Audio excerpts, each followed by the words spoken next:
Never underestimate the power of the government and the power of the people. জনগণের ক্ষমতা এবং রাষ্ট্রের ক্ষমতা যারা অবজ্ঞা করার দুঃসাহস দেখায় তারা আহম্মক। রাষ্ট্রের কাছে এই সমস্ত অপশক্তি, জনগণের কাছে এই সমস্ত অপশক্তি অতি তুচ্ছ। আপনাদের সঙ্গে সহযোগিতা নিয়ে এই যে 1000-2 লোক টোকায় নিয়ে আসবো, আমরা বাড়িতে বাড়ি থেকে টোকায় নিয়ে আসবো, মাটির তলে ঢুকলে সেখান থেকে বের করে নিয়ে আসবো। বেনজিরের কথাই সত্য হইল, তারে টোকায় ধরে আনা হইতেছে দুবাই থেকে। তবে এই দেখে খুব খুশি হইয়া যায় না, পিকচার কলে আভি বাকি হয় মেরা দোস্ত, ওইটা আমরা আজকে আলাপ করব। যেদিন মোটা বেনজির নিষেধাজ্ঞা পায় ঠিক সেই দিন সকালবেলায় আমি ভিডিও দিছিলাম, এটা যদি দেখে না থাকেন দেখতে পারেন। সে এবং র্যাব যে নিষেধাজ্ঞা পাইতেছে এটা আমার খুবই শক্ত অনুমান ছিল, কারণ যে আন্তর্জাতিক মানবাধিকার সংগঠন এই নিষেধাজ্ঞার জন্য কাজ করতেছিল তার সাথে এই কেস তৈরির একটা ছোট অংশে আমিও কাজ করতেছিলাম। সেই সময় বেনজির আর র্যাবের স্যাংশন খাইলো, সেই প্রথম আওয়ামী সাম্রাজ্য কাইপা উঠলো, র্যাব কার্যত ঠাসি খেয়ে গেল। এই অর্জনটা বাংলাদেশের জন্য একটা বড় অর্জন। একটা রাষ্ট্রের বল প্রয়োগের ইনস্টিটিউট এত বেশি উদ্ধত হয়ে ওঠে যে তারা মনে করে তাদের কেউ কখনো ধরতে পারবে না। আগে হয়েছে তো তাই, সিরাজ শিকদারের হত্যা করা সোহরাওয়ার্দীর বডিগার্ডের জল্লাদ এসপি মাহমুদ এখনো বহাল তবিয়তে ডাকাত আছে। দেখেন বেনজিরের সাথে আবার ছবিও চলে, তার স্বাভাবিক মৃত্যু হবে।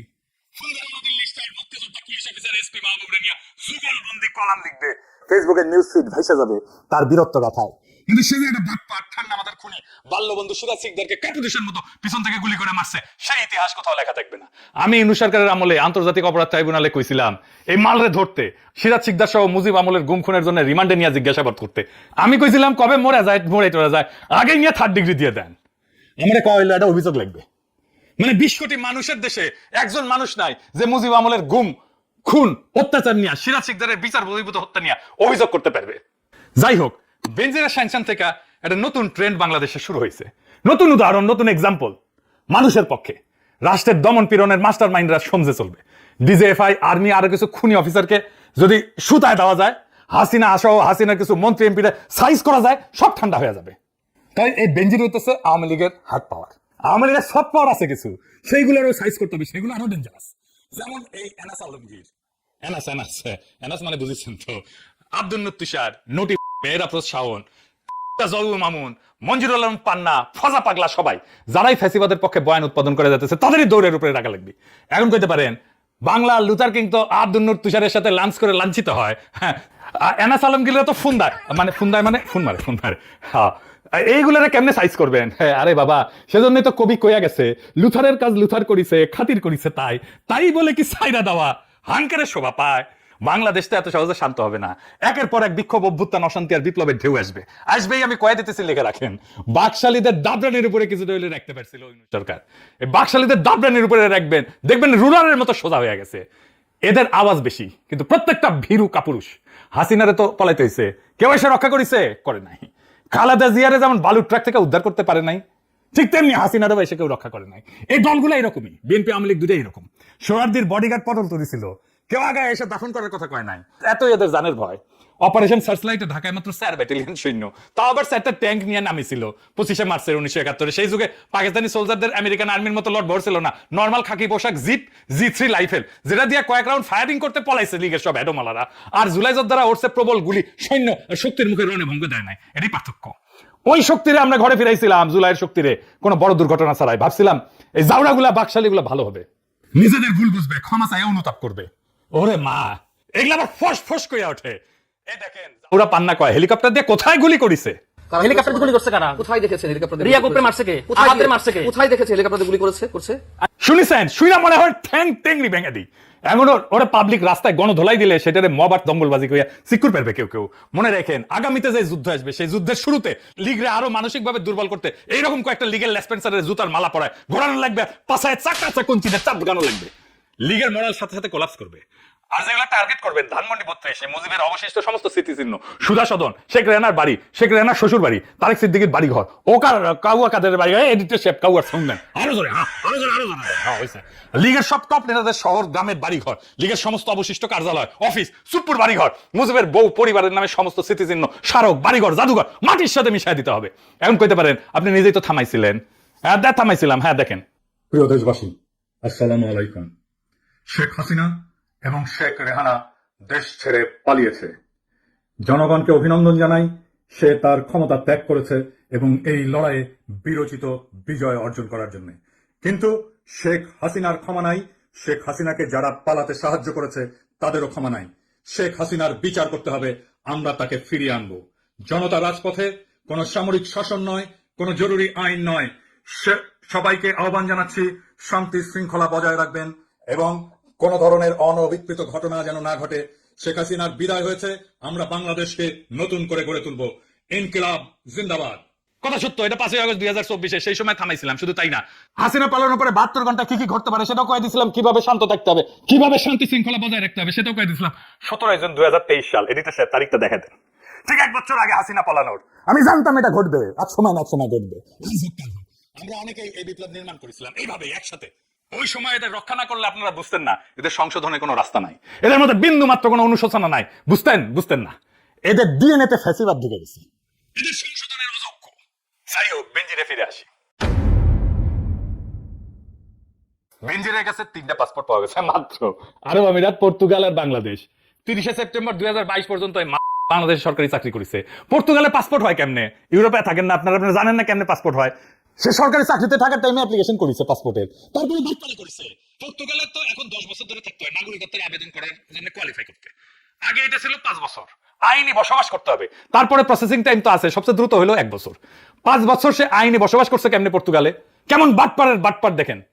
এটা তো এখন বাংলাদেশ সরকারের পর্তুগালের সাথে বোঝাপড়া করতে হবে, ও কেমনে পর্তুগালের নাগরিকত্ব পায় এটা বাংলাদেশ সরকারকে দেখতে হবে। তো এই বাটপার বেনজির কলে আওয়ামী লীগের হইয়া ষড়যন্ত্র করেছে। 2025 সালে ফেব্রুয়ারিতে এটা ভিডিও ভাইরাল হয়েছিল। সেখানে ওই বেনজির পলাতক অবস্থায় একটা ভার্চুয়াল বৈঠকে পলাতক আওয়ামী লীগের নেতাদের উদ্দেশ্যে কথা কইতেছিল। আর কি কইতেছিল আপনারা যখন আওয়ামী লীগ যখন সংগঠিত হবেন তখন পুলিশের উপস্থিতি আপনাদের সামনে থাকবে। শুনেন। আমিও চেষ্টা করতেছি যারা চাকরিতে আছে যোগাযোগ করার জন্য, একটা প্ল্যাটফর্ম করার জন্য। যদি এটা করতে পারি ইনশাআল্লাহ আরো সুবিধা পাওয়া যাবে। শুনেছেন? ওই আরো কইছিল বিএনপির সাথে আমলে অনেক এমপি পুলিশের ভিতরে নিজেদের লোক ঢুকাইছিল, সেই লোকেরা এখনো পুলিশে আছে এবং রাজনৈতিক অবস্থান নিতে প্রস্তুত। আর কইছিল পুলিশ আর প্রশাসনের 90% নাকি আওয়ামী লীগের সমর্থক। আসলেই তো তাই, হ্যাঁ। এবং তাদের সাথে যোগাযোগ রেখে পরিকল্পনা করা হইতেছে। আসলেই তো ওই কথা তো সত্য। পুলিশ অ্যাসোসিয়েশন তখন তো তীব্র নিন্দা জানাইছিল, কিন্তু কথাটা সত্য। কইছিল তারা যে এটা ষড়যন্ত্র এবং রাষ্ট্রযন্ত্রের শামিল। বুঝেছেন তো? বেনজিরের ওই পরিকল্পনা অনুযায়ী এখন আওয়ামী লীগের মিছিল হচ্ছে আর পুলিশ মিছিল করতে দিচ্ছে। এখন তো তাইলে বেনজিরের বিরুদ্ধে রাষ্ট্রদ্রোহের মামলা করা উচিত লুথার কিং এর সরকারের, ঠিক কিনা কন? এই মানে দুবাই কেন পছন্দ এটা জানেন না? আসেন দেখি। দুবাই কোন বেনজিরের জন্য আকস্মিক কোনো গন্তব্য না, সেটা আগে থেকে গড়ে তোলা আর্থিক ঘাঁটি। দুদক বলছিল বেনজিরের মেজো মেয়ে তাহসিন রাইসার নামে দুবাইয়ে থুনাই এলাকায় একটা অ্যাপার্টমেন্ট আছে, আরো 2টা ব্যাংক হিসাব যেগুলো আদালত অবরুদ্ধ করেছে। এগুলো অবৈধ টাকা পাচার করে সম্পদ দেওয়া কেনা হয়েছিল। দুবাই বেনজিরে 100 কোটি টাকার হোটেল ব্যবসা ছিল, ওইখানে ছিল তার টাকার বিছানা। কথিত আছে আরেক গোপালী বাটপার আরাব খান, আসল নাম রবিউল ইসলাম কলে, নাম পাল্টাইছে। 2018 সালে পুলিশের এসবি মামুন ইমরান খান হত্যা মামলার আসামি ছিল। হত্যার পর ইন্ডিয়া পালায় যায়, আরাব খান নামে ইন্ডিয়ান পাসপোর্ট নেয়, তারপর দুবাই যায়, রাতারাতি কোটি কোটি টাকা স্বর্ণ ব্যবসায়ী হয়ে যায়। 2023 সালে আরব জুয়েলার্সের উদ্বোধনে গেছিল ক্রিকেটার সাকিব আল হাসান, বাটপার, হিরো আলম, অভিনেত্রী দিঘি, আরো অনেকে বলে এই আরব নাকি বেনজিরের টাকায় ব্যবসা করে। বেনজির অবশ্য নিজে কইছে আরব ওরফে রবিউল ওরফে হৃদয় নামে আমি কাউকে চিনিই না। তো তোরা মনে হয় বাটপার পুলিশ খুন করে ইন্ডিয়ান পাসপোর্ট নিয়ে পলাইলো কেমনে মাদার বোর্ড, ওই নিজে পালানোর ব্যবস্থা করে দিছে। আর ইন্ডিয়ার পাসপোর্ট কেমনে পায়? ইন্ডিয়ারে কয়া না দিলে। এই দুবাই সেভ হ্যাভেন হয়েছে দুর্বৃত্ত আর বাটপারদের। ইরানের সাথে আমেরিকার শান্তি চুক্তি হইলে দুবাইয়ের অর্থনৈতিক, কূটনৈতিক, রাজনৈতিক গুরুত্ব এমনিতে কমে যাবে। এই দুবাইয়ে কয়েকদিন আগে দেখেছিলেন না সিল করতেছে আওয়ামী লীগের শামীম ওসমান সহ আরো অনেকে। সব কয়টারে ফিরে আনতে হবে। বেনজিরে ফিরে আনার জন্য রেড অ্যালার্ট জারি করেছিল ইউনূস সরকার। ইন্টারপোল এগুলা নিয়ে কিছু করে না, ফেলায় রাখে ফলো আপ ছাড়া। ফলো আপ করেছে কিনা বিএনপি আদৌ এটা নিয়ে তৎপর ছিল কিনা সেটা বোঝা যাবে, সে আসলে ফিরাইতে পারে কিনা, ফিরানোর পরে মানবতা বিরোধী অপরাধের দায়ে অভিযুক্ত করে কিনা। কারণ এখন তার নামে আর্থিক দুর্নীতির মামলাই আছে, শুধু মানবতা বিরোধী অপরাধের কোনো মামলা করলে নাই ওর নামে। দুবাইয়ে থাকা অন্যদের ফিরে আনে কিনা বিএনপি সেটাও দেখার দরকার আছে। বাটপার আরাব খানের ফিরে আনার দরকার, কার টাকায় সে ব্যবসা করতেছে সেটা জানা দরকার, সে কেমনি ইন্ডিয়ান পাসপোর্ট পাইলো সেটা জানা দরকার। হাদির খুনি ধরা পড়লো না ইন্ডিয়ায়, নিয়ে আসছে তারে আনে নাই। এর মধ্যে তো মমতা হাতে হাড়ি ভেঙে দিচ্ছে, অমিত শাহকে উদ্দেশ্য করে কইছেন না কাকে দিয়ে খুন করাইছেন। দেখান এডিটা সাহেব, আবার দেখান এটা। করতো না, বাংলাদেশ থেকে একটা বড় খুনিকে এসটিএফ অ্যারেস্ট করেছিল জেনে রাখুন, যা নিয়ে বাংলাদেশে অনেক রেভুলেশন হয়েছিল। বাংলায় যখন চলে আসে তখন আমাদের এসটিএফ তাকে ধরে, এটা তাদের ক্রেডিট।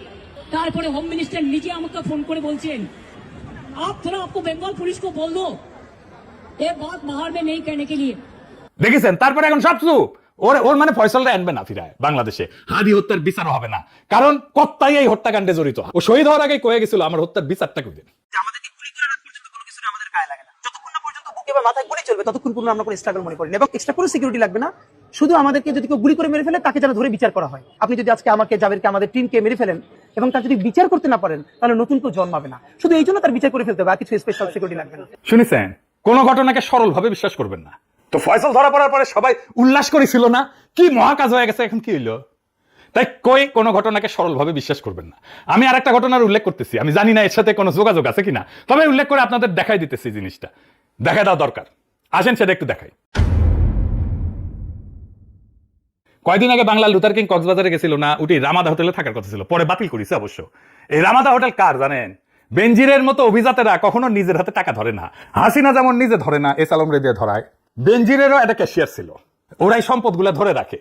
এই অদৃশ্য স্তরটাই হচ্ছে আসল কাঠামো। বেনজিরের ক্যাশিয়ারের নাম হইতেছে জসিমউদ্দিন আহমেদ, চান্দনা ইসের সাবেক উপজেলা চেয়ারম্যান, জেসিকা গ্রুপের ব্যবস্থাপনা পরিচালক। এই জসিমকে একাধিক সংবাদ মাধ্যম বেনজিরের ব্যবসায়িক সহযোগী বা ক্যাশিয়ার হিসেবে চিহ্নিত করেছে।